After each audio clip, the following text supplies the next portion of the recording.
Hey kids, congratulations on your reunion. I wrote this letter a long time ago. I think some of you have a copy, but I decided it still applies today. I'm going to read it to you. Forgive my lack of eye contact, but I don't remember all the words, so here we go. They told me that I am crazy. That word always seems to come after I tell them what I do for a living. I say it proudly. I teach middle school kids. They raise their eyebrows and shake their heads as if someone has died. I look around for a funeral procession, but I see none. Instead, I glimpse you all playing and laughing in a schoolyard. No one's dying here. You are thriving. Kids aren't how they used to be. They continue. I'm zapped into a Country Time lemonade commercial in which two old men on a creaky front porch are reminiscing about a day that neither one accurately remembers. I smile. In a sense, they are right. You're not the same. You have more passion, more creativity, and more conviction than kids before you.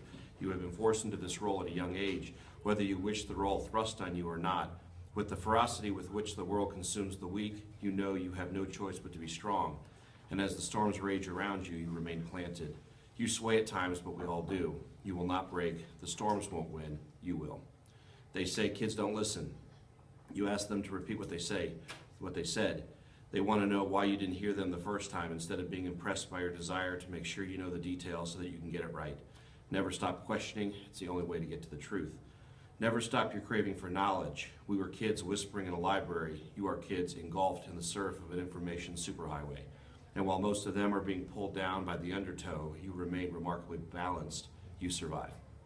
They think the world is worse off because of kids like you. I know the world would be worse off without kids like you. Do they think that before you were born, the lead stories in the newspaper dealt with flowers, rainbows, and people without problems? Now suddenly you kids, to whom they give very little credit anyway, are somehow powerful enough to pollute the crystal waters. That's impossible. I'm ashamed when I think that my generation and the generations before were the ones who feasted at the all-you-can-eat buffet and ran out on the bill. Sadly, this isn't your planet to destroy, it's your planet to repair.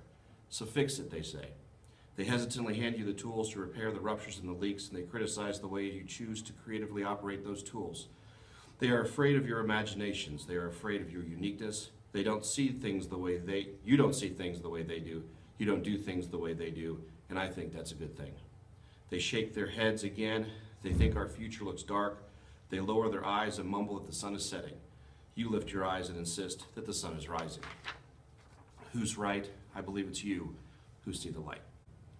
They walked away from me, and I stood there. I turned to the schoolyard and saw you all again. Above the shouts and the laughter, a word echoed loudly in my ears. Crazy. I asked myself what it really meant to be crazy, and I realized that if I'm crazy, crazy must mean that I'm proud. Proud to call you my students, proud to call you my friends, and proud to say that I love each of you, not only for what you stand for and who you're becoming, but for the individuals you are right now. Thank you in advance for the world that you'll heal. Thank you for this gift you'll present one day to my children and me, and thank you for believing that the sun is rising, because it is.